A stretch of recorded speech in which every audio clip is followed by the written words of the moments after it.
सुप्रभात।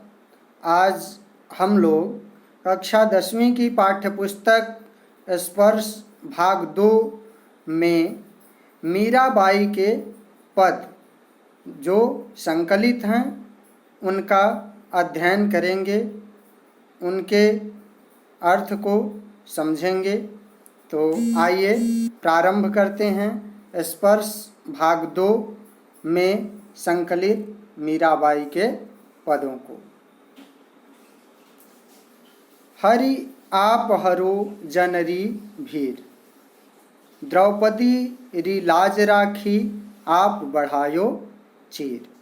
मीराबाई कहती हैं कि हे प्रभु श्री कृष्ण, हरि मतलब विष्णु या श्री कृष्ण या ईश्वर, ठीक है। तो चूंकि मीरा के ईश्वर कौन हैं? भगवान श्री कृष्ण, इसलिए वो कहती हैं कि हरि आप हरो।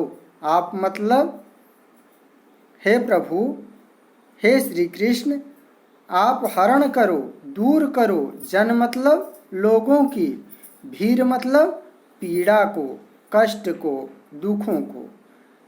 मीराबाई अपने प्रभु श्री कृष्ण से कहती हैं कि हे प्रभु श्री कृष्ण, आप अपने भक्तों की पीड़ा को दूर कीजिए, ठीक उसी तरह से जैसे आपने द्रौपदी की कौरव सभा में लाज रखी थी। द्रौपदी की कथा आप सबको पता होगा कि द्रौपदी के पांचों पति जो पांडव थे वो उन्हें जुए में हार जाते हैं और दुर्योधन का भाई दुशासन उनके वस्त्र का हरण करना चाहता है, यानी उनकी साड़ी को खींच करके शरीर से अलग करने का प्रयास करता है, जिस पर भगवान श्री कृष्ण साड़ी को बढ़ाते हैं और अंततः दुशासन थक जाता है, किंतु साड़ी को द्रौपदी के शरीर से अलग नहीं कर पाता है।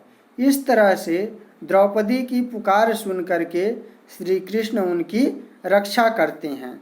यही उदाहरण देते हुए मीराबाई कहती हैं कि हरि आप हरो जनरी भीर, हे प्रभु आप अपने लोगों के दुखों को दूर कीजिए, ठीक उसी तरह से जैसे द्रौपदी री लाज राखी आप बढ़ायो चीर। जिस तरह से आपने द्रौपदी की रक्षा कौरवों से किया था, आपने जैसे द्रौपदी की रक्षा कौरवों से की थी, दुशासन से की थी, वैसे ही आप अपने लोगों के दुखों को दूर कीजिए। आगे वो कहते हैं कि भक्त कारण रूप नरहरि धर्यो आप शरीर। भक्त कारण, भक्त मतलब यहाँ भक्त से तात्पर्य है भक्त प्रहलाद।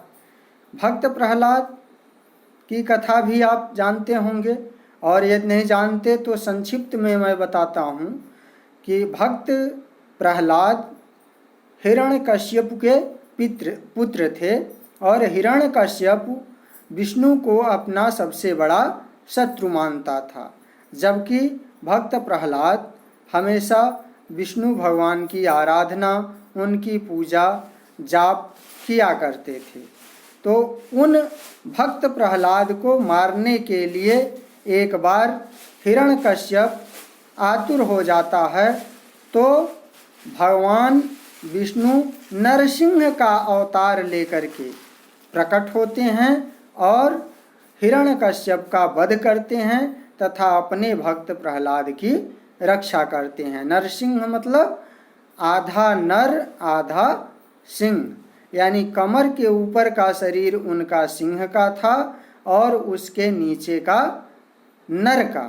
ऐसा अवतार इसलिए उन्हें लेना पड़ा क्योंकि हिरण्यकश्यप ने ऐसा वरदान मांग रखा था, ऐसा उसे वरदान मिला हुआ था कि मैं न आदमी से मरूं न पशु से मरूं, ठीक है। इसीलिए भगवान को नरसिंह का अवतार लेना पड़ा, जिसमें आधा शरीर उनका नर का था और आधा सिंह का। तो दूसरा उदाहरण वो देती हैं कि जिस तरह से आपने द्रौपदी की लाज रखी चीर पढ़ा करके, और आपने भक्त कारण रूप नरहरि धर्यो आप शरीर, और आपने अपने भक्त प्रहलाद के कारण जिस तरह से नरसिंह का रूप धारण कर लिया, यानी आधा मनुष्य और आधा पशु बन गए, उस तरह से आप हम लोगों की, हम अपने दास लोगों की भीड़ को दूर कीजिए, अपने भक्तों की कष्ट को दूर कीजिए। आगे वो कहती हैं कि बूढ़ तो गजराज राख्यो काटी कुंजर पीर, आपने डूबते हुए गजराज की रक्षा की।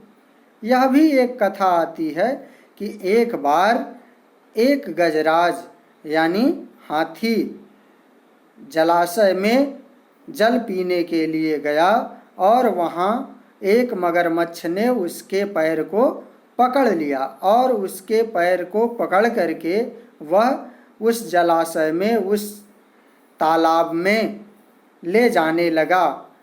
तभी उस गजराज ने ईश्वर की आराधना की, ईश्वर को पुकारा, भगवान को बुलाया, तो भगवान तुरंत वहाँ उपस्थित हुए और अपने चक्र से उस मगरमच्छ का, उस ग्राह का सर अलग कर दिया और डूबते हुए गजराज हाथी को बचा लिया था।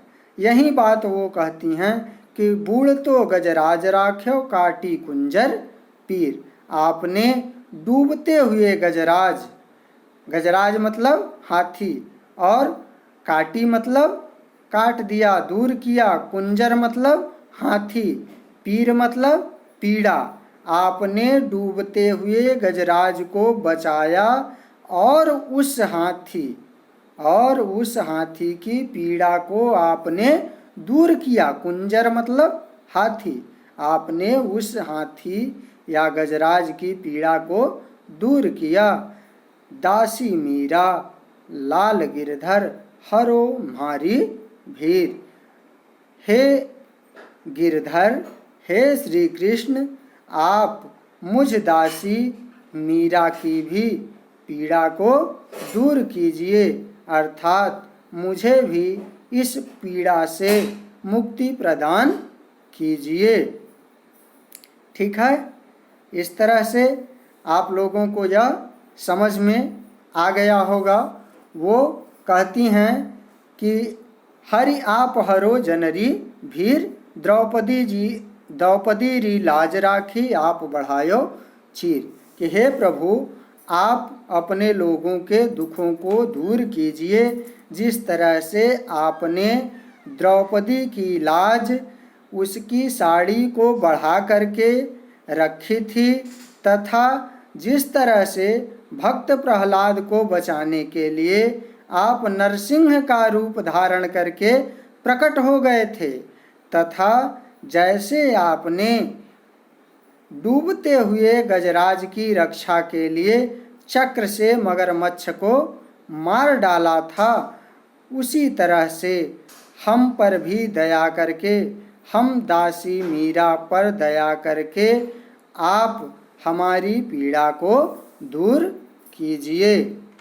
इस तरह से मुझे उम्मीद है कि आप लोगों को मीराबाई का यह पद समझ में आ गया होगा।